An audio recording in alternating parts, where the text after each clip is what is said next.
হরে কৃষ্ণ। গ্রামের মাঝখানে এরকম একটা সুন্দর রাধা মাধব মন্দির কোথায়, কোন জায়গায়? প্রত্যন্ত গ্রাম। চলুন দেখতে থাকি আজকের ব্লগটা। আপনারা দেখছেন চন্দনা ট্যুর ব্লগস, সঙ্গে আমি সরজিৎ। ফুলজাম শিব মন্দির দেখে বেরোনোর সময় বলেছিলাম আমাদের পরবর্তী গন্তব্য মনোরঞ্জনের ভিটেবাড়ি ছকুরডাঙ্গা গ্রাম। রাস্তার অবস্থা আগেও বলেছি, আবার বলছি। যাই হোক, আমরা কোনো রকমে ওদের গ্রামে এসে পৌঁছলাম। ওদের গ্রামের শেষ দিকে রাস্তা, মনোহরা থেকে রাস্তা খুব একটা খারাপ নয়। আমরা আলটিমেট ওদের গ্রামে এসে পৌঁছালাম। আর পাঁচটা সাধারণ গ্রামের মতনই গ্রাম্য ছবি, গ্রাম্য রাস্তা, গাছপালা, গরু বাছুর সবই আছে। ওয়েলকাম, তোমরা এসো আমাদের গ্রামে। গ্রামের ভেতরে ঢালাই করা পাকা রাস্তা, দুপাশে পাকা দালান বাড়ি, মাটির সেই গ্রাম্য বাড়ি খুব একটা চোখে পড়ল না। তার মাঝখানে একটা ঝাঁ চকচকে অত্যাধুনিক শিল্পকলায় চিত্রিত একটা মন্দির, রাধা মাধবের মন্দির, যেটা মনোরঞ্জনদের কুলদেবতার মন্দির। বংশ পরম্পরায় এখানে পূজিত হয়ে আসছে। পুরোহিত হিসাবে যিনি আছেন তিনি মনোরঞ্জনের পরিবারেরই সদস্য, সম্পর্কে মনোরঞ্জনের ভাইপো। এই মন্দিরের পুজো ওদের বংশের মধ্যে বিভিন্ন পরিবারের মধ্যে পালি করে, মানে রোস্টার মেনটেন করে এরা এই পুজোটা করে। আপাতত ওদের পালি পড়েছে, তা ওর ভাইপো এখন পূজারী হিসাবে মন্দিরে আছে।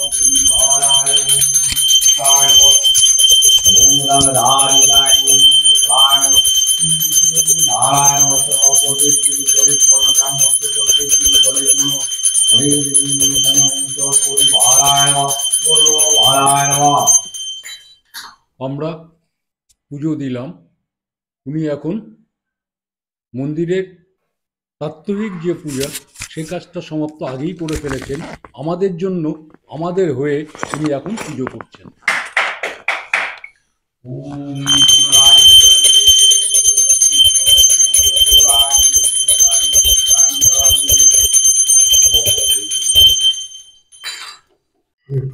ঠাকুরের শয্যা। আমাদের ছকুরডাঙ্গা গ্রাম, এই ছকুরডাঙ্গা গ্রামের গোস্বামী পরিবার, খুব ছোট্ট গ্রাম। এই গোস্বামী পরিবারের কুলদেবতা হচ্ছে আমাদের এই রাধাকৃষ্ণ, রাধা মাধব, নাড়ুগোপাল এবং রাধিকা, তিনটে বিগ্রহ মূর্তি রয়েছে। সারা বছর ধরে বিভিন্ন লোকের পালা চলতে থাকে। এখন আমাদের পালা চলছে।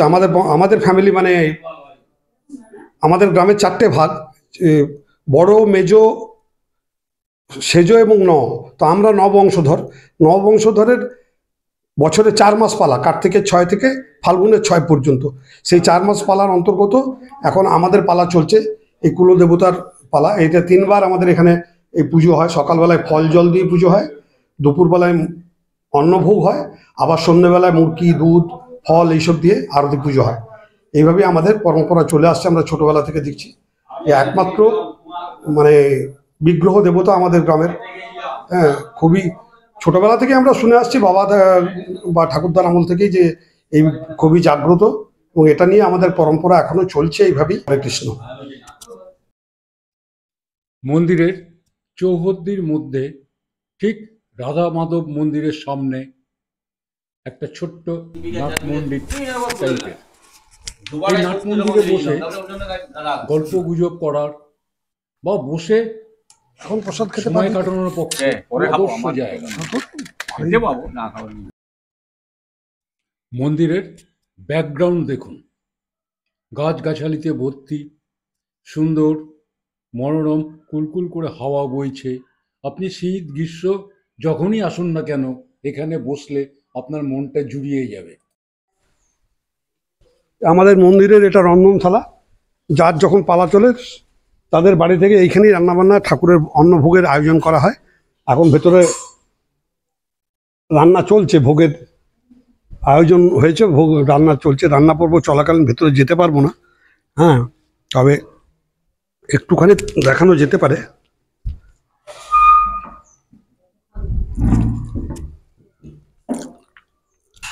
এখানেই রান্না হয়, যার যখন পালা চলে এখানেই রান্নাবান্না করে ঠাকুরের অন্নভোগ। একটা সুন্দর তুলসী মঞ্চ, এই জায়গাটা আমাদের খুব পছন্দ। আমরা এখানেই বসে বললাম, বসে বসে গল্পগুজব করে সময় কাটাবো যতক্ষণ ঠাকুরের দ্বীপ্রাহরিক ভোগের সময় না হবে। দুপুরের ভোগের সময় হয়ে গেছে, তার ব্যবস্থাও ওনারা করে ফেলেছেন। এবার ঠাকুরকে ভোগ নিবেদন করার সময় হয়ে গেছে। যিনি আজকে পুরোহিত আছেন উনি ঠাকুরের সেবার জন্য ভোগ নিবেদনে ব্যস্ত। আপনারাও ভোগ দর্শন করুন। ভোগ দর্শনে দুর্ভোগ কাটে। হরে কৃষ্ণ, জয় রাধা মাধব।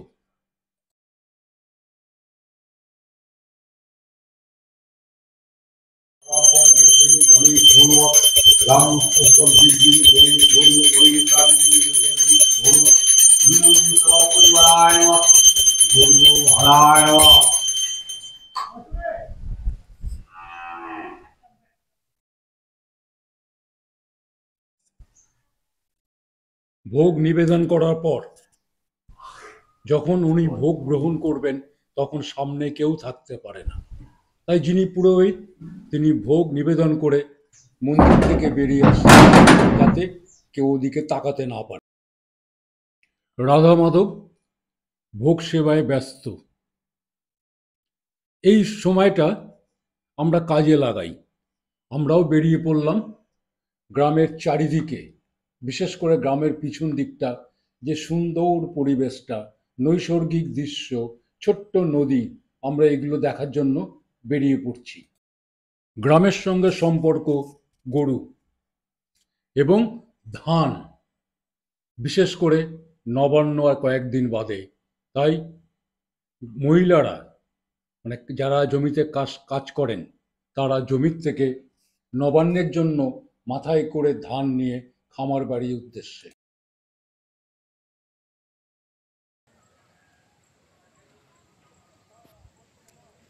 ঠিক গ্রামের পিছন দিকেই একটা বিশাল দিঘি, গভীরতাটা অনেক, তার উপরে রোদ পড়েছে, চারিদিকে গাছ, সেই গাছের ছায়াগুলো জলের মধ্যে পড়েছে, এক অপরূপ দৃশ্য তৈরি হয়েছে।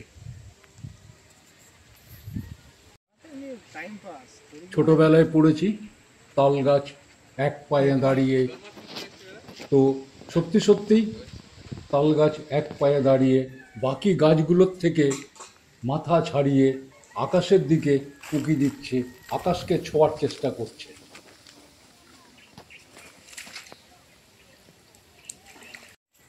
বিভিন্ন ধরনের গাছ, তাল, খেজুর, নারকেল, সবেদা, আম পরপর রয়েছে। কিছুটা কলা গাছের ঝাড়ও আছে।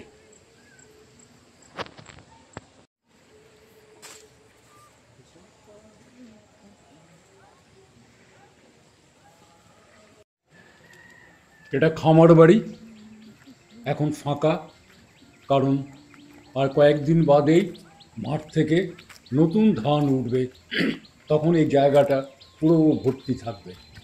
এই খামার বাড়ির রাস্তা ধরেই আমরা চলে যাচ্ছি নদীর ধারে, সেই আমাদের চেনা জোরবাঁধ।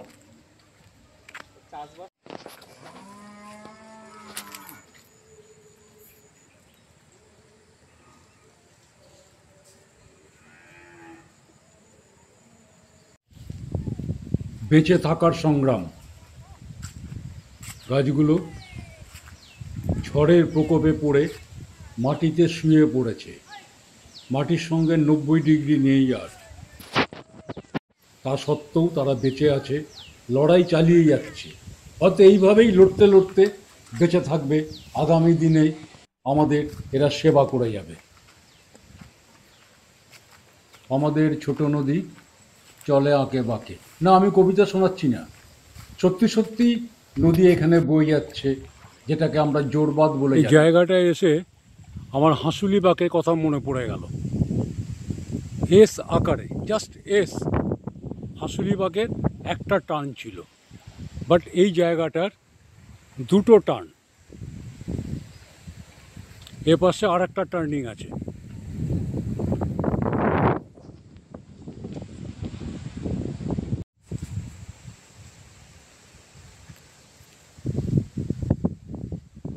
সুন্দর বাঁকটা নিয়েছে, অবিকল হাঁসুলি বাঁক। ভলিউমটা একটু কম, আকারে একটু ছোট, না হলে হাঁসুলি বাঁক।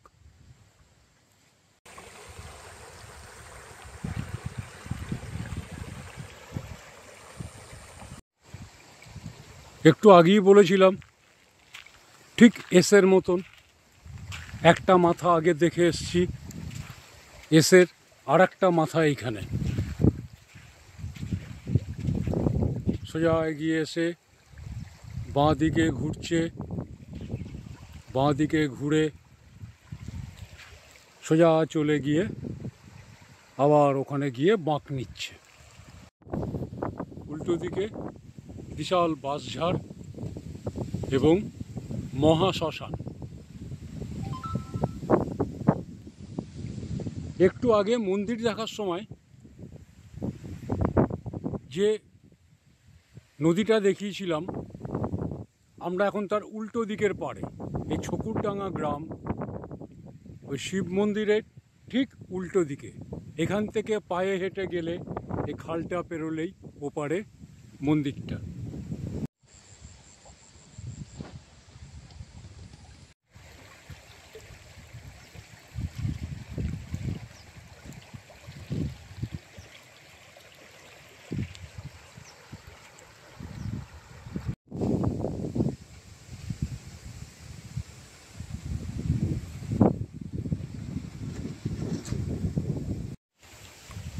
এখানে এসে শীতকালের দুপুরে বা গরমকালের সন্ধ্যায় বসে থাকুন, সময় কোথা দিয়ে পেরিয়ে যাবে কোনো টের পাবেন না।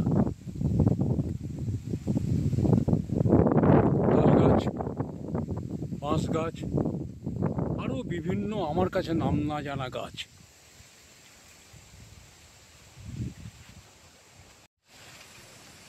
এখান থেকে ফিরে আসতে মন চাইছে না, কিন্তু ঘড়ির কাঁটা তো ঘুরে চলেছে, তার তো একটা লিমিট আছে।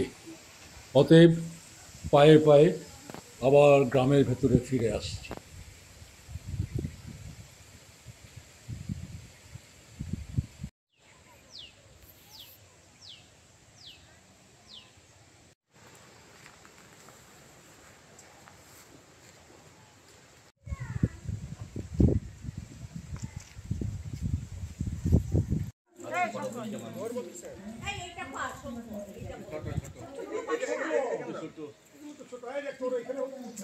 কমলা লেবু গাছ,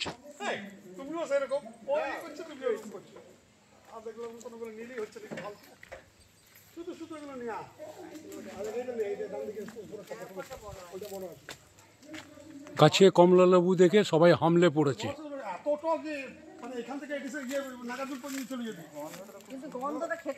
যে যেখান থেকে পারছে সেখানে টেনে টেনে লেবু ছিটছে।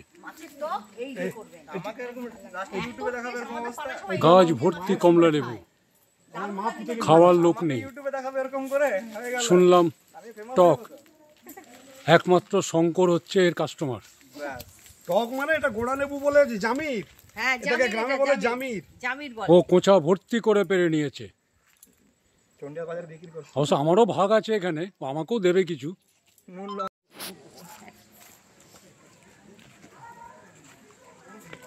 এটাই গ্রামে আসার মজা। গাছ ভর্তি পেঁপে, ইচ্ছা মতো পেরেন। পোড়ো বাড়ি পড়ে আছে, থাকার কেউ নাই।